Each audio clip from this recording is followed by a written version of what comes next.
ఇప్పటి వరకు మీ ముందు మాట్లాడేటంతా కవులు, కళాకారులు, మేధావులు, లేకపోతే వివిధ రాజకీయ పార్టీల నాయకులు అయి ఉంటారు. నేను మాత్రం ఒక సామాన్యుడిగా ఒక రెండు విషయాలు మీతో మాట్లాడాలి.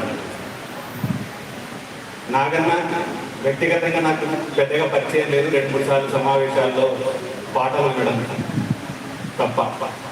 ఒక పాటగా పోరాటానికి అతను ఒక నగారాగా ఉన్నాడు అనేది అతని పాటలు విన్నప్పుడు అర్థమైంది. తర్వాత అతను అనారోగ్యంతో ఉన్నప్పుడు ఖమ్మంలో స్పర్శ హాస్పిటల్లో అడ్మిట్ అయినప్పుడు భాస్కర్ ఫోన్ చేసి నాగన్న హాస్పిటల్లో ఉన్నాడని చెప్పినప్పుడు ప్రతిరోజు ఫోన్ చేసి నాగన్న ఎలా ఉన్నాడు అని పరామర్శిస్తున్న సందర్భంలోనే నాగన్న గురించి భాస్కర్ చెప్తున్న మాటలు విన్న తర్వాత, నాగన్న నేపథ్యం, నాగన్న జీవిత విధానం తెలిసిన తర్వాత, ఇప్పుడు మనం ఏ కమ్యూనిస్టుల గురించి అయితే చెప్పుకుంటున్నామో అలాంటి కమ్యూనిస్ట్కి నాగన్న ఒక నమూనా అని అర్థమైంది. ఆ నమూనా గురించి మనం మాట్లాడుతున్నాం. ఒకటి, నాగన్న గురించి ఇప్పుడు అందరూ చెప్పారు కాబట్టి ప్రత్యేకంగా నేను ప్రస్తావించాల్సింది ఏం లేదు. నేను చెప్పదలుచుకున్న 2 విషయాలు, ఒక నగారా, ఒక నమూనా అని చెప్పేస్తాను. నాగన్న హాస్పిటల్లో అడ్మిట్ అయినప్పుడు, ట్రీట్మెంట్ పొందుతున్నప్పుడు ఖమ్మం కేంద్రంగా ఆత్మీయ ట్రస్ట్ అనేది ఒకటి ఏర్పాటైంది. ఆ ఆత్మీయ ట్రస్ట్ ఏం చేస్తుందంటే, విప్లవోద్యమాల్లో గతంలో పనిచేసి ప్రస్తుతం విప్లవోద్యమాల్లో లేకుండా, ఆర్థిక పరిస్థితులు బాగలేకుండా ఉండి వాళ్ళ కుటుంబాల్లో ఆరోగ్యపరమైన సమస్యలు వచ్చినప్పుడు, వాళ్ళు ఏ వర్గం వాళ్ళు కానీ ఎవరైనా కానీ ఒక విప్లవోద్యమంలో పనిచేసి ఉన్న కుటుంబాలు అయితే వాళ్ళు కష్టాల్లో ఉన్నప్పుడు, వాళ్ళు అనారోగ్యంగా ఉన్నప్పుడు ఆదుకోవడానికి ఒక ట్రస్ట్ ఏర్పాటు చేయాలని ఖమ్మంలో ఆత్మీయ ట్రస్ట్ అని ఏర్పాటు చేయడం జరిగింది. దానికి నెల ఉద్యమ సాంస్కృతిక పనులు ఉంటే ఇప్పుడు కొంచెం సంపాదన పనులుగా ఉన్న వాళ్ళు దాంట్లో ట్రస్ట్లో కొంత జమ చేస్తున్నారు. ఆ ట్రస్ట్ ద్వారా ఏ విప్లవకారుడికైనా విప్లవంలో ప్రస్తుతం పని చేస్తున్నా, లేకపోతే ఇదివరకు పనిచేసి ఇప్పుడు పని చేయకుండా ఉన్నా కూడా ఆ కుటుంబంని ఆదుకోవడం, ఇప్పుడు పని చేయనంత మాత్రాన వాళ్ళకి మనకు సంబంధం లేదని వదిలేయకుండా అటువంటి వాళ్ళని కూడా అవసరమైన మేరకు ఆదుకోవాలనే ఉద్దేశంతో ఒకటి ఆత్మీయ ట్రస్ట్ మొదలైంది. అందులో మేము భాగంగా ఉన్నాము. ఆ ఆత్మీయ ట్రస్ట్ నాగన్న కూడా ఏదో ఒక మేరకు సహాయం చేసింది. కాబట్టి అదొకటి ఉన్నది అనే విషయాన్ని ఇక్కడ ఉన్నవాళ్ళకి తెలియజెప్పదలుచుకున్నాను.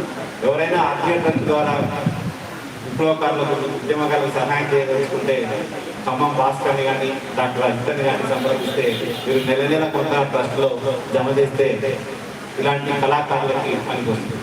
ఇంకొకటి ఒకటే విషయం, వచ్చిన కానించి మేధావులు మాట్లాడినా, మామూలు మాట్లాడినా, నారాయణమూర్తి గారు మాట్లాడినా, లేకపోతే భరద్వాజ గారు మాట్లాడినా, వినయ్ బాబు గారు మాట్లాడినా, ప్రతి ఒక్కరు గొంతులోంచి వినబడింది విప్లవకారుల లేకపోతే కమ్యూనిస్టుల ఐక్యత. ఇదే హాల్లో ఇదివరకే 2-3 సార్లు మీటింగ్లకు వచ్చి విన్నాను నేను. పీడిఎస్సీ వాళ్ళందరం కలుద్దామని ఒక మీటింగ్, అరుణోదయ వాళ్ళందరం కలిస్తే బాగుంటుందని ఒక మీటింగ్. అవి మీటింగులుగానే ఉంటున్నాయి. ఆ తర్వాత అందుకు సంబంధించిన కార్యాచరణ ముందుకెళ్ళడం లేదు. నాకు అనిపిస్తున్నది ఏంటంటే, ఇది తప్పో ఒప్పో ఇక్కడ ఉన్న పెద్దవాళ్ళు వేరే విధంగా భావిస్తే ఏమో కానీ, మనం ఎవరైనా కమ్యూనిస్టుడిగా చేరే ముందు అతను సామాన్య ప్రజల బాధలని, వాళ్ళు దోపిడీకి గురవుతున్న విధానాన్ని చూసి చెల్లించి ఈ కష్టాలకు పరిష్కార మార్గం కమ్యూనిస్టమే అని నమ్మి ఒక కమ్యూనిస్టు పార్టీలో సభ్యుడిగా చేరతాడు. ఆ తర్వాత కమ్యూనిస్టు పార్టీలో నాయకుడిగా, అంటే ఏదైనా ఏ పార్టీ అయినా కావచ్చు, ఆ పార్టీలో ఒక నాయకుడిగా ఎదుగుతాడు. కమ్యూనిస్టు పార్టీలో చేరి కమ్యూనిస్టు పార్టీలో ఒక నాయకుడిగా ఒక హోదా సంపాదించిన తర్వాత ప్రజల మీద ఉన్న ప్రేమ కంటే ఆ పార్టీ మీద తనకున్న, ఆ పార్టీలో తనకు వచ్చిన హోదా మీద ప్రేమ ఎక్కువై, తను ప్రజల మీద ప్రేమతో ఆ పార్టీలోకి వచ్చాడో ఆ ప్రేమ తగ్గి పార్టీల మీద ప్రేమ ఎక్కువై ప్రజలందరూ మన ఐక్యతను కోరుకుంటున్నారు అనే విషయాన్ని కూడా గ్రహించకుండా వాళ్ళ ఏదైతే మార్గంలో ఉన్నారో అదే మార్గంలో వెళుతున్నారేమో, అదే మార్గంలో ఆలోచిస్తున్నారేమో అని అనిపిస్తుంది. అందుకే ఎవరు ఎంత మొత్తుకున్నా మనం ఐక్యం కావట్లేదు అని నాకు అనిపిస్తుంది.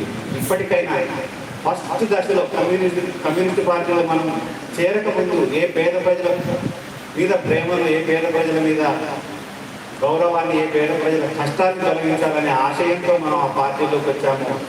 ఆ పరిస్థితుల్ని ప్రజల తరపున ఆవాహన చేసుకుంటే ఆ ప్రజల కోసం మళ్ళీ మనం ఐక్యమవుతామేమో, అప్పుడే ఒక మార్పు వస్తుందేమో అని ఒక సామాన్యుడిగా నాకు వస్తున్న ఆలోచనని ముందు పెడుతున్నాను. ఆలోచించవలసిందిగా విజ్ఞప్తి చేస్తున్నాను.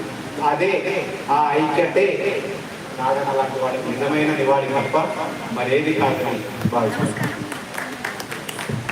థ్యాంక్ యూ అన్న.